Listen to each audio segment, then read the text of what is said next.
नमस्कार। जीवन की मुस्कान कार्यक्रम में आप सभी का स्वागत है। अपने हौसले के बल पर जीवन में आगे बढ़ने और कुछ मकाम हासिल करने वाले ऐसे बहुत से लोग हमारे आसपास होते हैं जिनसे मिलकर के हम प्रेरित होते हैं, हमें बहुत सारी प्रेरणा मिलती है। ये लोग न केवल अपने जीवन में मुस्कान से जाते हैं बल्कि हमें भी मुस्कुराने के कारण देते हैं। ऐसे विशेष योग्य जनों पर हमारा ये कार्यक्रम है, जीवन की मुस्कान। आप सभी का स्वागत है और आज हमारे साथ विशेष योग्यजन महिला है, शिक्षिका मीनाक्षी हल्दानिया जी। नमस्कार मीनाक्षी जी, बहुत बहुत स्वागत है आपका कार्यक्रम में। नमस्कार। मीनाक्षी जी शिक्षिका है और अपनी 80% दृष्टिबाधिता के साथ अपने जीवन में उन्होंने बहुत मकाम हासिल किए हैं। संघर्षों की जो उनकी कहानी है कि किस तरह से वो यहाँ तक पहुँची हैं, आज उनसे हम बातचीत करते हैं। सबसे पहले मैं जानना चाहूँगी कि आपके माता पिता को कब ये पता चला कि आपकी आंखों में ये समस्या है? मेरे माता पिता को जब मैं 5 महीने की थी तब उन्हें ऐसा लगता था कि बच्चे के हाथ पैर घूम रहे हैं। दादाजी मेरे जो श्रीमान भागचंद जी हल्दानिया, उन्होंने ये नोटिस किया कि हाथ पैर तो चला रही है बच्ची, लेकिन खिलौना जब हम इधर उधर घुमाते हैं तो उसके साथ इसकी आंखों की जो हलचल है वो नहीं हो रही है जी। और 5-6 महीने का बच्चा, जहाँ तक मैं समझती हूँ कि वो ऐसी हरकत करने लग जाता है जी। तो उन्होंने यह निश्चय किया कि इन्हें डॉक्टर को दिखाना चाहिए। ये 5-6 महीने की बच्ची जब आप थी उस समय उन्होंने ये नोटिस किया और डॉक्टर को दिखाया। डॉक्टर ने क्या कहा, किस तरह से इस बात को बताया और आपके परिवार ने उसे कैसे इस चीज़ के साथ समायोजन किया? क्या हुआ फिर वो बताइए। हमारी माताजी कमलेश देवी ने ये सोचा कि चलो एक दिन आज दिखा के आते हैं इसको नेत्र विशेषज्ञ को। तो वहाँ जब उन्हें पता चला कि 5 महीने की बच्ची को दिखाई नहीं देता है तो उनके पैरों तले ज़मीन खसक गई। बिल्कुल। तो उन्हें ऐसा लगा कि अब क्या होगा। उन्होंने तुरंत एक निर्णय लिया जिसकी सराहना मैं आज यहाँ करती हूँ कि उनके इस निर्णय की वजह से आज मैं यहाँ पर आपके बीच में हूँ। कि उसी समय मेरे ऑपरेशन का निश्चय किया गया और उस एक ही समय में 5 बार ऑपरेशन हुए मेरी आँखों के जी। और उसके बाद मुझे 25% रोशनी चश्मे के साथ देखने को मिली। ये बहुत ही अच्छी बात है। जीवन में एक बार सही समय पर लिया गया निर्णय आपके जीवन की दिशा निर्धारित करता है। आपकी माताजी ने ये सही निर्णय लिया कि बच्ची का ऑपरेशन करवाना चाहिए, नहीं से कुछ भला। ये बहुत अच्छी बात है। जब आपका ऑपरेशन हुआ और आपको इस तरह से थोड़ा दिखने लगा तो उसके बाद आपके जो दैनिक घरेलू काम होते हैं उनको आपने अपने आप करना शुरू किया होगा, और पढ़ाई उसके बारे में बताइए। इसके साथ आपने कैसे आगे बढ़े आप? पढ़ाई की मैं बात कहूँ तो स्कूली शिक्षा में भी मेरी माताजी का और मेरे भाई बहन का और पिता मुकेश कुमार, इन सब का बहुत योगदान रहा जी। कि पुस्तक में जो बारीक अक्षर हुआ करते थे जी, तो उनको पढ़ने के लिए वो लोग बताते थे कि क्या लिखा है। और मेरे पास मेरा जो जीवन साथी है, मेरा चश्मा जिसे कहें जी, तो इसने मुझे बहुत साथ दिया कि जब बारीक अक्षर होते थे तो उनको पूरा मैग्नीफाई करके देखना होता था। तो मैं अपने हाथों से यूँ ऊपर नीचे करके इस तकनीक का फ़ायदा मैंने उठाया बचपन से ही, चश्मे को एडजस्ट करके और वो मैं आज भी कर रही हूँ और चलता रहेगा ये दौर और सकारात्मक सोच के साथ। और कक्षा में रही बात तो कक्षा में मैं सबसे आगे बैठा करती थी जी। और मेरे शिक्षक गण भी इसका बहुत ध्यान रखते थे जी। कि किस तरह से यानी कक्षा में इसको आगे बैठाया जाए। और उसमें सबसे आगे मेरी अलग सीट हुआ करती थी ताकि किसी बच्चे को कोई दिक्कत ना आए, रोटेशन भी चले तो ऐसा ही कुछ होता था। और मेरी आगे एक अलग ही सीट लगती थी जिससे कि मैं आसानी से अपनी पढ़ाई कर सकूं। यानी कि आपको परिवार का और आपके टीचर्स का पूरा सहयोग मिला, जिसकी वजह से आपने अपनी पढ़ाई पूरी की। आपने अपनी क्या पढ़ाई की है उसके बारे में थोड़ा सा बताइए, अपनी एजुकेशन के बारे में। मैंने सबसे पहले 2006 में जीव विज्ञान विषय के साथ मैंने ये स्नातक किया। यहाँ पे मेरे मन में एक प्रश्न आया है कि जीव विज्ञान एक ऐसा विषय होता है जिसमें ऐसा समझा जाता है कि दूसरे सब्जेक्ट से ज़्यादा पढ़ाई करनी होती है, हमें प्रैक्टिकल्स करने होते हैं, फाइल्स बनानी होती है, बहुत सारी ड्राइंग करनी होती है। तो ये आपके लिए एक चैलेंज रहा होगा, आपने इसे कैसे पूरा किया और क्या कभी इसमें जो चुनौतियाँ आई उसमें किसी ने आपका साथ दिया? इसमें चैलेंज भी रहा था, हमारे एक दो शिक्षक और रिश्तेदार वगैरह ने भी कहा था, लेकिन मैं अपनी रुचि के हाथों मजबूर थी कि मेरी रुचि विज्ञान विषय में थी। मैंने कहा कोई बात नहीं, प्रैक्टिकल में नंबर मेरे को कितने भी मिले मुझे नहीं चाहिए, मुझे पढ़ना विज्ञान ही है। तो एक सोच बना ली थी और आज देखिए मैं जहाँ मैं एक विज्ञान की ही शिक्षिका हूँ। बहुत अच्छी बात है, आपका दृढ़ निश्चय था कि अपनी जो भी क्षमताएं हैं उसका पूरा उपयोग करते हुए आपने अपने मनचाहा विषय चुना और सफलतापूर्वक उसे निभाया। ये बहुत ही प्रेरणा वाली बात है। जब आपकी ये पढ़ाई पूरी हो गई, आपने बीएससी किया जैसा कि आपने बताया, उसके बाद आपके आत्मनिर्भर बनने की जो कहानी है कि आप कैसे इस मकाम तक पहुँचे, आपने बीच में कौन कौन से पड़ाव पार किए, उसके बारे में थोड़ा सा बताइए। बीएससी करने के बाद बीएड में करना चाहती नहीं थी। अच्छा। एक्चुअली मेरे जो नाना जी हैं स्वर्गीय श्री पन्नालाल जी भाटी जी, तो उन्होंने मुझे इसके लिए फोर्स किया कि बीएड कर लो जी। और जो बीएड की लास्ट डेट निकलने वाली थी तब तक मैंने बिल्कुल इनकार ही करती रही कि मुझे नहीं करना है बीएड, मुझे टीचर नहीं बनना। अच्छा। और देखिए कि उस समय में उन्होंने जिद की जी और कहा कि आप आईएएस बने, कुछ भी बने, लेकिन एक बार बीएड करके रख लीजिए। हाँ, हाँ। तो बीएड किया और बीएड करने के बाद भी एक मन में धुन सवार थी कि नहीं, टीचिंग लाइन में नहीं जाना है, ऐसा कुछ सोच रखा था।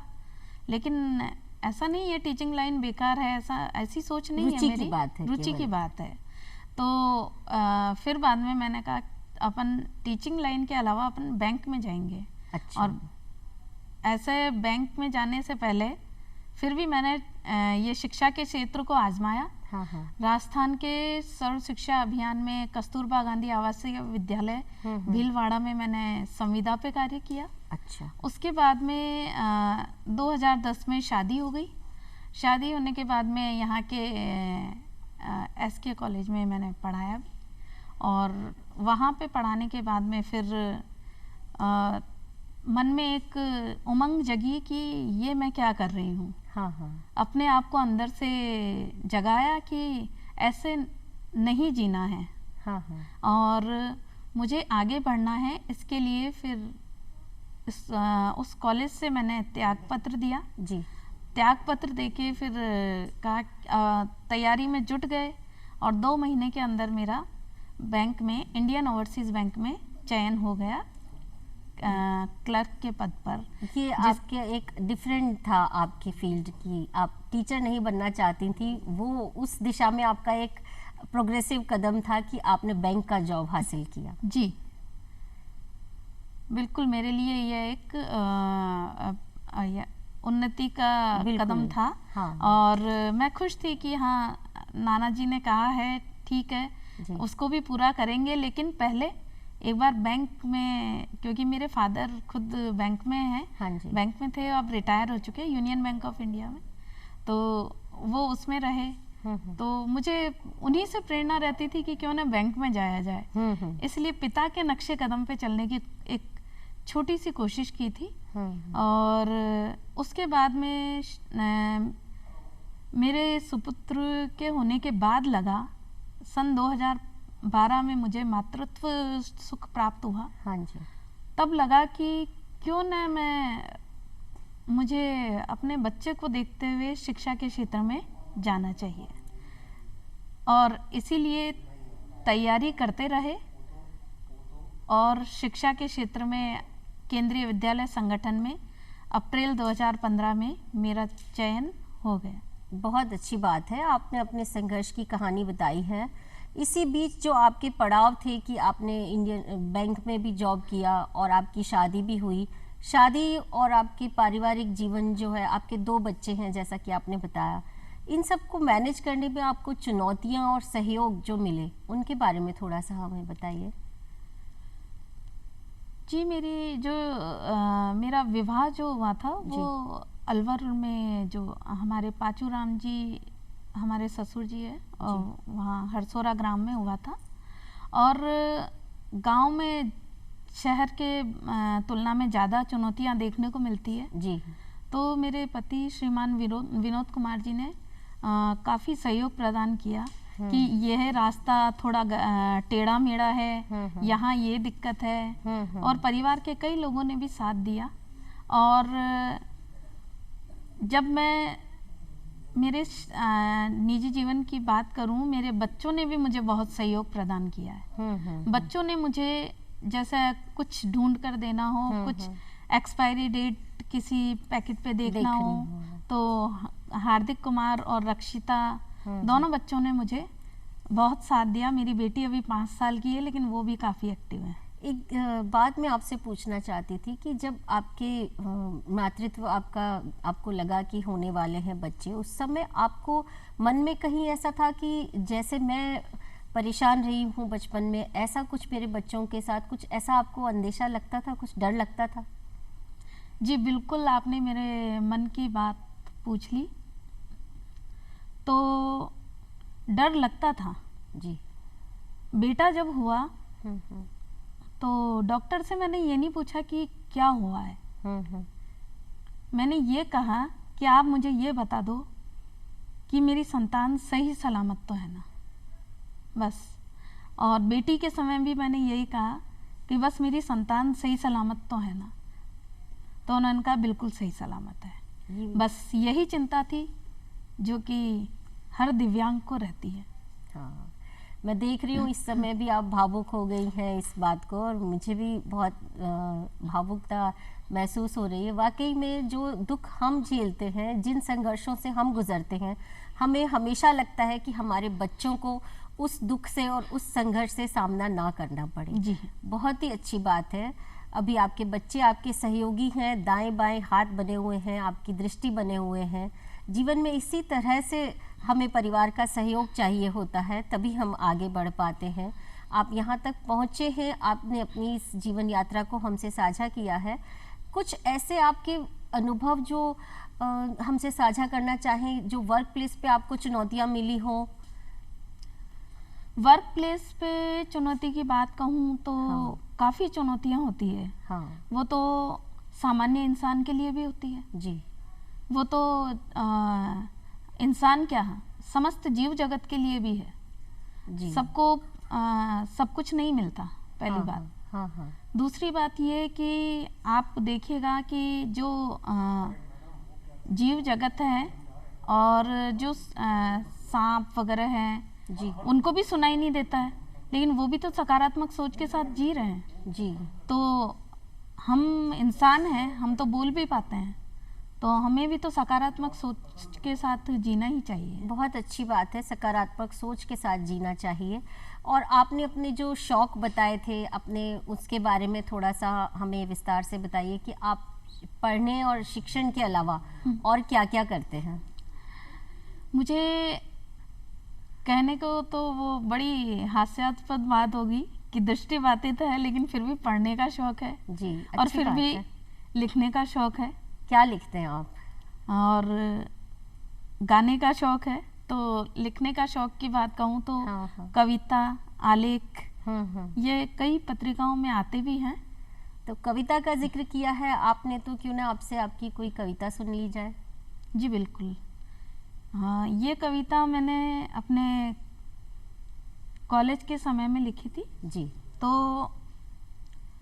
उस समय जो एक दौर चला करता था कि लड़की बस शादी कर ले, उसके बाद बस ठीक है, उसका पूरा जीवन हो गया जी। लेकिन मेरी सोच थोड़ी अलग थी जी। तो उस पे आधारित है ये कविता। सुनाए। क्यों किसी की दीदारे पसंद बनूं, क्यों किसी की दीदारे पसंद बनूं, क्यों इसे खुशी का हार समझूं, क्यों किसी की दीदारे पसंद बनूं, क्यों इसे खुशी का हार समझूं। कल्पना से कुछ प्रेरणा पाऊं, कल्पना से कुछ प्रेरणा पाऊं, आज कुछ ऐसा कर जाऊं। कल्पना से कुछ प्रेरणा पाऊं, आज कुछ ऐसा कर जाऊं।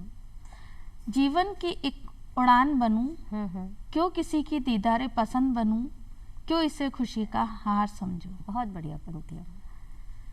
बड़े निराले लता के सुर, बड़े निराले लता के सुर, देश ने कहा जिसे मधुर, देश ने कहा जिसे मधुर, ऐसा गौरव गान बनूं, क्यों किसी की दीदारे पसंद बनूं, क्यों इसे खुशी का हार समझूं। बहुत ही सुंदर कविता।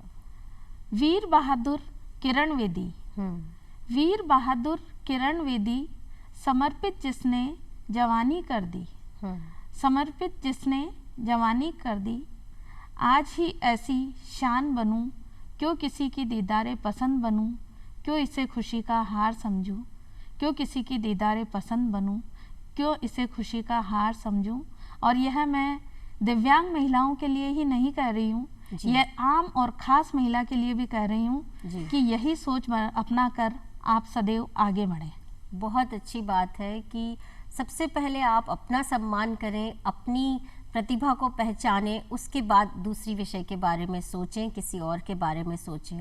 और आपने यही किया अपने जीवन में कि अपने बारे में सोचा, आगे बढ़ने के बारे में सोचा, और केवल सोचा नहीं बल्कि उसके लिए आपने बहुत संघर्ष किया है, मेहनत की है, और जो चाहते थे वो मकाम हासिल किया है। और वो मकाम था आपका आत्मनिर्भरता। आत्मनिर्भर आप हैं, आज किसी पर निर्भर नहीं है। ये बहुत अच्छी बात है और सभी के लिए बहुत प्रेरणा की बात है कि किस तरह से अपनी किसी भी एक कमी को आप अपनी दूसरी खूबियों से उस कमी को कम कर सकते हैं और अपनी खूबियों के बल पर एक मकाम हासिल कर सकते हैं। बहुत ही अच्छी बात है। जो आप पढ़ाते हैं बच्चों को, बच्चे बड़े चंचल होते हैं, तो उन बच्चों की चंचलता की वजह से आपको कोई चुनौतियों का सामना करना पड़ा हो अपने शिक्षण के दौरान? कुछ ऐसी कोई रोचक घटना हो तो हमारे साथ साझा करिए। देखिए, वैसे तो माँ सरस्वती की कृपा रही कि मुझे सारे बच्चे बहुत अनुशासित मिले। बढ़िया, बहुत अच्छी बात। और रही बात मुझे उनकी कोई चुनौती का सामना करना हो कुछ ऐसा, तो सेकंड क्लास में मुझे एक बार पीरियड मिला था, तो बच्चों को थोड़ा क्या पहचान पाने में दिक्कत आती ही है। तो वो बच्चा चला गया था, तो मेरी आदत है क्लास में जाते ही पूछने की कि कोई बच्चा क्लास से बाहर तो नहीं है। पता चला एक बच्चा जो है वो अक्सर क्लास से चला जाता है। तो उस बच्चे को फिर ढूंढने के लिए फिर हमने भेजा, और यानी स्कूल कैंपस में ही रहता है वो बच्चा। अच्छा। लेकिन प्लेग्राउंड में चला जाता है अक्सर। उसको भेजा, फिर वो उसको 2 बच्चे ढूंढ के लाते थे, क्योंकि मुझे तो थोड़ा फिर वो बच्चे ढूंढ के लाते थे, और फिर बाद में इस तरह से मैं मैनेज कर लेती थी। और वो बच्चा अब जो बड़ा हो गया है, तो वो बच्चा काफ़ी रेस्पेक्ट करता है। अच्छा। और रही बात क्लास में शिक्षण की, तो कक्षा में जैसे हमारे प्राचार्य महोदय श्री राजेश कंथारिया सर ने बहुत अच्छा डेवलप कर रखा है केंद्रीय विद्यालय नंबर 3 जयपुर को। तो उसमें जो दीवार है पीछे की, वो लाइट कलर में कर रखी है। अच्छा। तो इसे मैंने पॉजिटिव वे में लिया। और जो बच्चों के जो सिर पे जो बाल होते हैं वो डार्क होते हैं, तो डार्क और लाइट कॉम्बिनेशन से हमें पता चल जाता है कौन खड़ा हो रहा है, कौन बैठ रहा है, कौन क्या हरकत करने वाला है। क्या बात है, ये बहुत ही बढ़िया बात आपने बताई कि किस तरह से आप मैनेज करते हैं चीज़ों को, कि एक सफ़ेद और हल्के रंग की दीवार है और उस पे आप बच्चों की हलचल को देख लेते हैं। बहुत ही अच्छी बात है। इस तरह अपने अनुभवों को आप हमसे साझा कर रही हैं, हमें बहुत अच्छा लग रहा है और ऐसा लग रहा है कि और आपसे बातें करते रहें। कुछ एक दो छोटा सा कोई और एक उदाहरण हो, आपको कुछ ऐसी कविता याद आ रही हो या कोई घटना याद आ रही हो, तो हमसे ज़रूर आप उसके बारे में बताएं। दरअसल एक कविता जो है वो ये कि मेरे जो गीत भी लिखते हैं आपने बताया था, कोई हाँ, गीत आपको याद हो? गीत बिल्कुल, गीत भी सुना देते हैं जी जी। ये जो कृष्ण भगवान पे लिखा था मैंने। जी जी। काना माखन खाओगे या मिश्री खाओगे, काना माखन खाओगे या मिश्री खाओगे, तुम दूर देश को जाना, तुम दूर देश को जाना, राधा के रखड़ी लाना, राधा के रखड़ी लाना, काना याद रखोगे या भूल जाओगे, काना याद रखोगे या भूल जाओगे, काना माखन खाओगे या मिश्री खाओगे। बहुत बढ़िया, बहुत ही, जितना मधुर आपने गाया है उतना ही सुंदर इसे लिखा भी है। बहुत अच्छा ये गीत है और आपकी भावनाओं को बिल्कुल व्यक्त कर रहा है। कार्यक्रम हमारा जीवन की मुस्कान है और आपके चेहरे पर सजी हुई मुस्कान देखकर बहुत अच्छा लग रहा है। बिल्कुल जिस तरीके से आप ये गीत को गा रहे थे तो मुझे लग रहा था कि आपके मन में कितना स्नेह भरा हुआ है और इस गीत में आपने सारा अपना स्नेह उंडेला है, लेकिन आपने इसे बीच में रोक दिया। मुझे लगा पूरा सुनना चाहिए। जी बिल्कुल, मुझे एक अंतरा और सुनाइए। एक अंतरा और, ठीक है।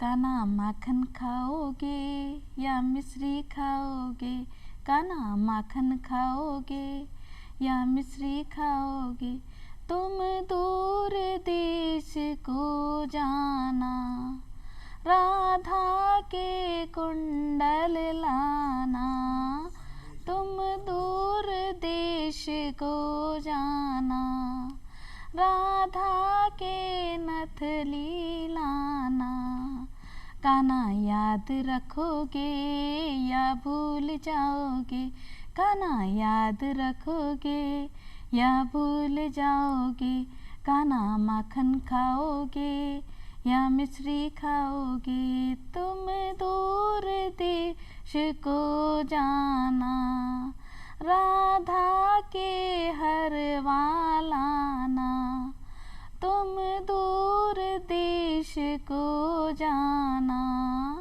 राधा के चूड़िया लाना, काना याद रखोगे या भूल जाओगे, काना याद रखोगे या भूल जाओगे, काना माखन खाओगे या मिश्री खाओगे, काना माखन खाओगे या मिश्री खाओगे। बहुत मीठा, बहुत बढ़िया आपका ये गीत है। कान्हा हमारे जनजीवन में रचे बसे हैं और आपने उन्हीं को लेकर के ये गीत लिखा है और गाया है। आपने जो चाहा था अपने जीवन में वो आपने पाया है। अपना संघर्ष अब हमारे सामने है आपका, जो इस तरह से हमारे साथ और भी महिलाएं और बहनें और ग्रामीण क्षेत्र में हम देखते हैं कि जहां शिक्षा का और स्वास्थ्य की समस्याओं से महिलाएं जूझ रही हैं, वहाँ पे आप हमारी जो विशेष योग्यजन महिलाएं हैं, साथी हैं, उनके लिए आप क्या संदेश देना चाहेंगे? उनके लिए कुछ दो शब्द हमारे साथियों के लिए कहिए। ग्रामीण जगत की महिला हो या शहर जगत की महिला हो, महिला महिला होती है। उसमें जब भगवान ने बनाने में कोई भेद नहीं किया, तो आपको और हमें भी अच्छा प्रदर्शन करने में, कार्य करने में कोई भेद नहीं करना चाहिए। हमारी सोच और विचारधारा बहुत अच्छी होनी चाहिए। उसमें सकारात्मकता होनी चाहिए कि हम अपने आप को किस तरह से साबित करें। आसपास वाले लोग आपके लिए क्या कह रहे हैं, आप उसके बारे में ना सोचें। आप ये सोचें कि हमें कुछ कर गुजरना है, जो कि मैं कुछ अपनी 2 पंक्तियों में कहना चाहूंगी। बिल्कुल, स्वागत है आपका जी। चाह हो ऐसा कुछ कर गुजरने की, चाह हो ऐसा कुछ कर गुजरने की, ख्वाहिश न हो, ख्वाहिश न हो चुनौती देख कर मुकरने की। बहुत बढ़िया, बहुत ही बढ़िया लाइन है कि कुछ कर गुजरने की चाहत हो, लेकिन चुनौतियों को देख करके मुकरने की बात ना हो। बहुत सुंदर पंक्तियां हैं। मुझे भी 2 पंक्ति याद आ रही हैं कि डोर लंबी हो तो ज़रूरी नहीं कि पतंग ऊंची जाएगी, डोर लंबी हो तो ज़रूरी नहीं कि पतंग ऊंची जाएगी, उड़ाने का ज़रूरी हौसला आना चाहिए। तो आपने उस हौसले को पकड़े रखा है, उससे आपने जैसे पतंग को उड़ाने के लिए जो एक साधना होती है हमारे पास, ऐसे ही अपने जीवन को साधा है आपने और एक इस मुकाम को हासिल किया है जो सबके लिए प्रेरणा बनी है। और आप इस प्रेरणा की कहानी को, इस संघर्ष की कहानी को हमसे साझा करने के लिए यहाँ उपस्थित हुए। आपने हमारा कार्यक्रम में आना स्वीकार किया और हम सबके साथ इतनी सारी बातचीत की। बहुत बहुत धन्यवाद आपका। नमस्कार।